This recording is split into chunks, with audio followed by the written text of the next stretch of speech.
Tithing without love is like a body without breath. It moves, but it's lifeless. The action is there, the form is there, but the spirit that gives it meaning is gone. Many people give because they are told to give, not because they are moved by love. They see tithing as a spiritual tax, a religious obligation, a way to keep God on their side.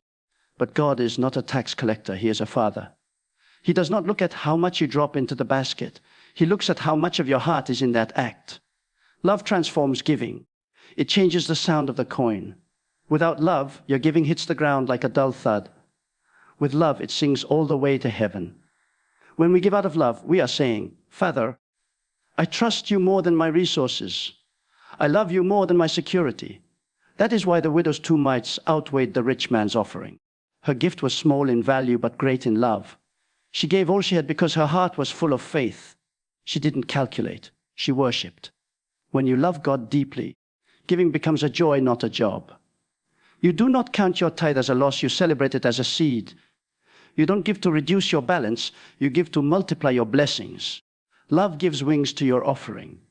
It makes it soar into God's presence. That's why Scripture says, God loves a cheerful giver. He delights in the giver who gives with gladness, who smiles as they release their seed, who knows that they are participating in something eternal. But when we tithe without love, something dies inside us. Our giving becomes mechanical, emotionless. We lose the sacred connection between the giver and the gift. We drop our tithe into the offering box and forget about it, as if it were a routine task to complete before leaving the church. There is no prayer in our giving, no whisper of gratitude, no heartbeat of worship. We become accountants, not worshippers, managing numbers instead of magnifying God. True tithing is an act of romance between the soul and its creator. It's a way of saying, God, you are my first love, my provider, my everything. When you love someone, you want to give. Love never waits to be asked. It overflows. It searches for ways to bless. That's how God gives to us. Not calculating, not reluctant, but lavishly, freely, passionately. For God so loved the world that He gave. Love always leads to giving, and divine giving always carries love. If love is missing, even the biggest offering becomes hollow. The Pharisees gave publicly, loudly, with precision and pride, but their hearts were far from God. Their tithing was perfect on paper, but empty in spirit. They fulfilled the law, but missed the heart of the law. Worship is not about fulfilling a rule. It's about expressing relationship. When your tithe lacks love, it becomes religion without revelation. You may satisfy men, but you will not satisfy God. Think of a child who brings a handmade drawing to their parent. The paper is wrinkled, the colors are messy, but the parent treasures it. Why? Because it came from love.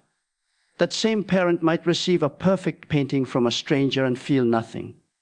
It is not the quality of the gift, but the heart behind it that gives it value. In the same way, God cherishes the offering soaked in love, even if it's small. He smells the fragrance of affection, not the number written on the envelope. When you tithe with love, it becomes a song. Each coin, each note becomes a word of praise. It's your way of saying, God, you are my source. It's your way of aligning your heart with heaven's rhythm. Tithing becomes a dialogue, not a duty. A conversation between your faith and God's faithfulness. And when you give like that, blessings don't just flow into your life, they overflow. Love attracts God's presence because God Himself is love. Many believers are faithful tithers but faithless lovers. They give regularly but without relationship.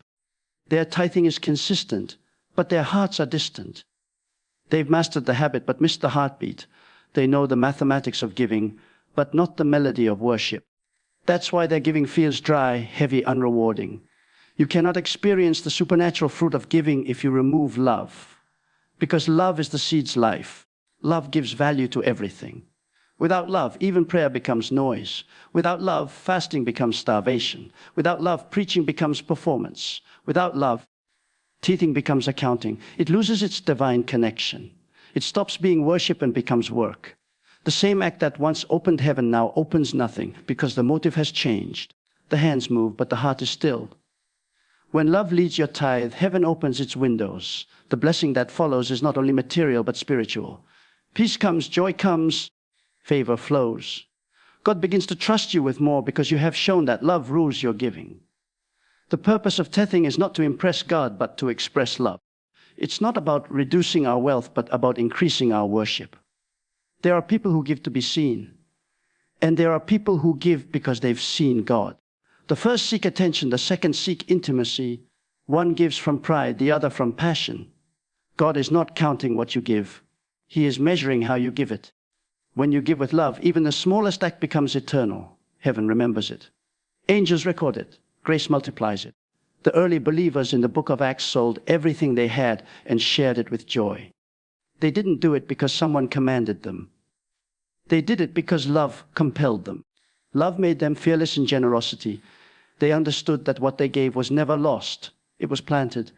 And every seed sown in love bears a harvest that no thief, no moth, no circumstance can destroy. You can give without loving, but you can never love without giving. That's the secret. Love will always find expression in giving, and giving with love always carries power.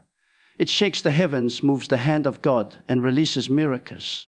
But giving without love, no matter how grand or generous, remains an empty gesture. So ask yourself, when I tithe, what drives me?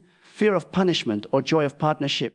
Am I giving to get something, or am I giving because I already have something greater? The love of God. The most powerful offering is not one given from abundance, but one given from affection. Let your tithe be a testimony, not a transaction. Let it speak of trust, not calculation. Let it carry the perfume of love, not the smell of obligation. Because love is the only thing that turns an earthly act into a heavenly moment. Without love, tithing is just accounting. But with love, it becomes worship, intimacy, fire, and life itself. When the heart is absent from the tithe, it becomes a lifeless gesture. The hands may move, the lips may whisper a prayer, but heaven remains unmoved. Love is the current that makes every offering alive. It is the invisible flame that turns an ordinary act into holy incense. Without that flame, tithing becomes a cold routine, an exercise in religion, not a revelation of devotion.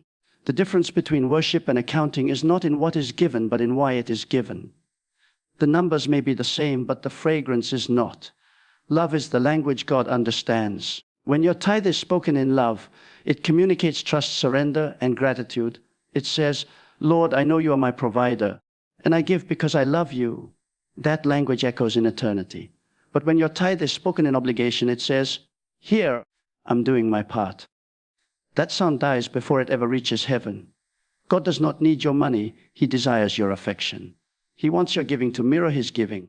When God gave his Son, he did not calculate the cost. He gave all because he loved deeply.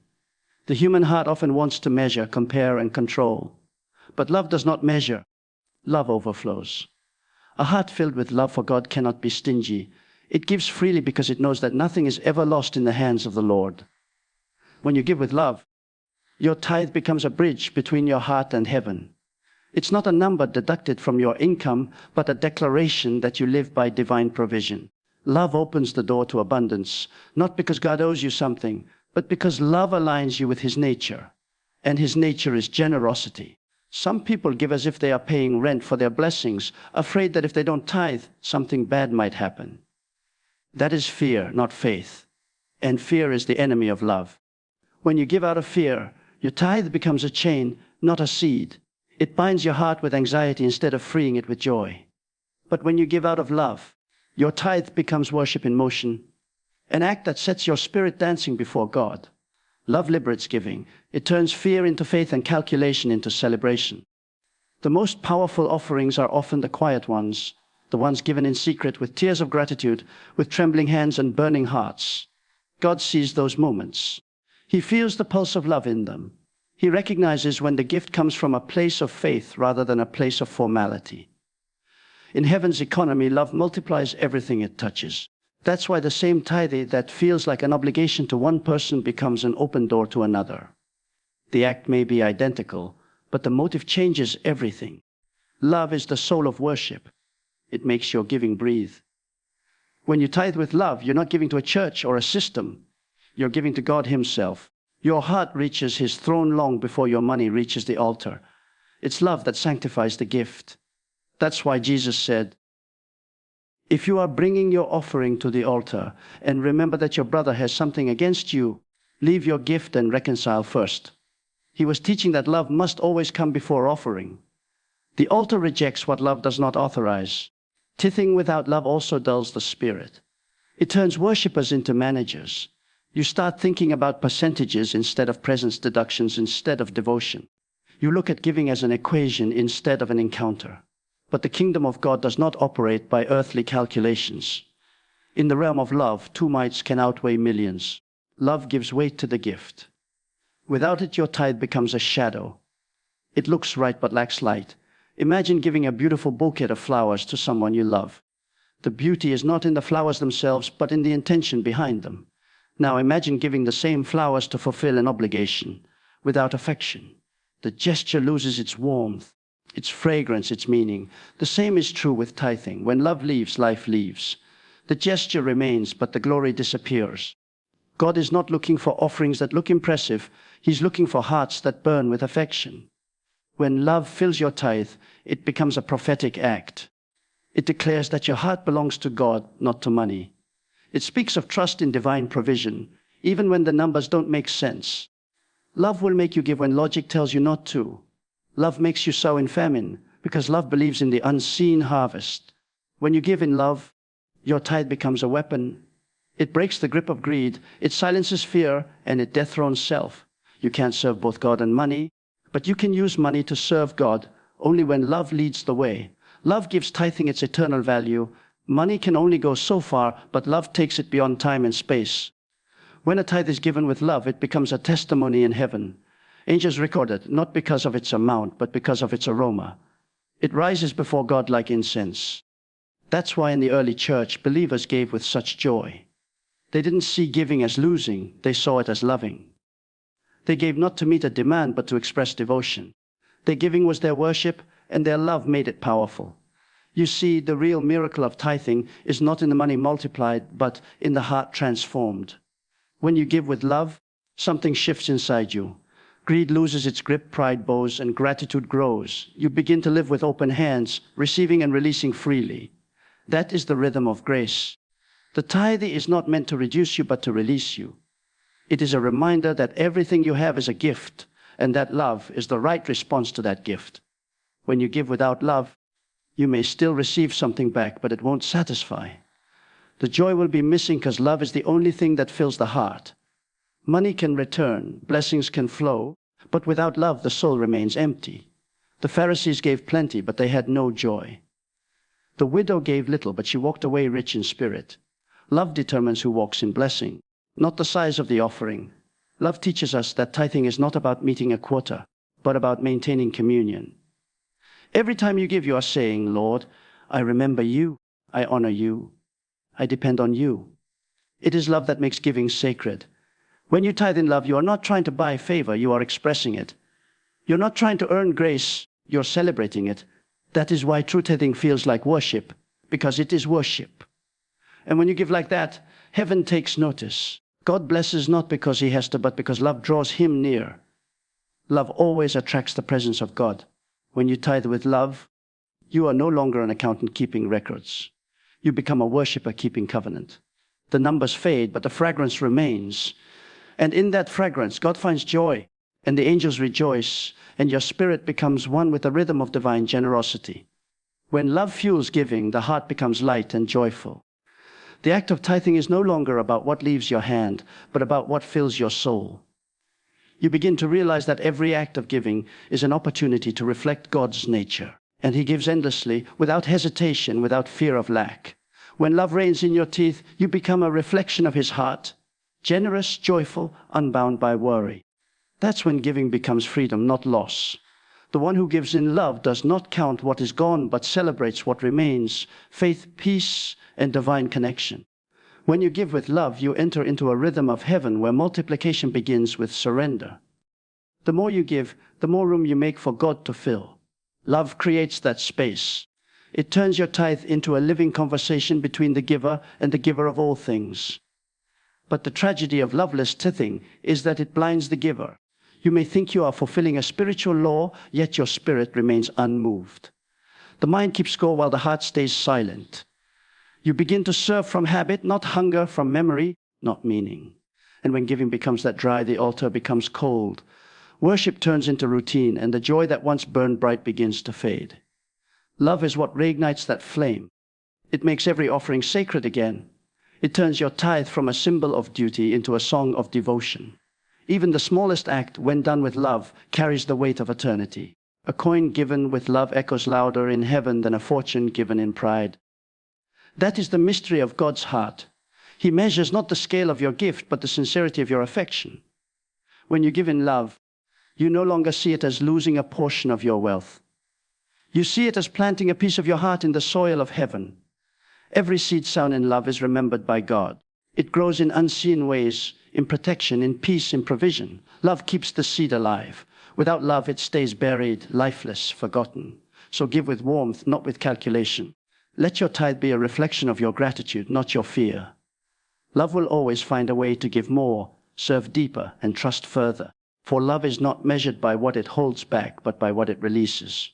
When love reigns in your giving, every coin becomes a prayer, every act becomes praise, and every offering becomes a doorway through which heaven touches earth. When love becomes the heartbeat of your tithe, it ceases to be an obligation and becomes a revelation. You are no longer giving to a church, to a rule, or to a number. You are giving to God Himself. Love turns your tithe into worship, your offering into intimacy, your giving into glory. Without love, you may impress men, but with love, you move heaven. So let your tithe not be the sound of coins falling, but the sound of a heart burning. Give not because you must, but because you love. For only then does your giving rise as true worship before the throne of God.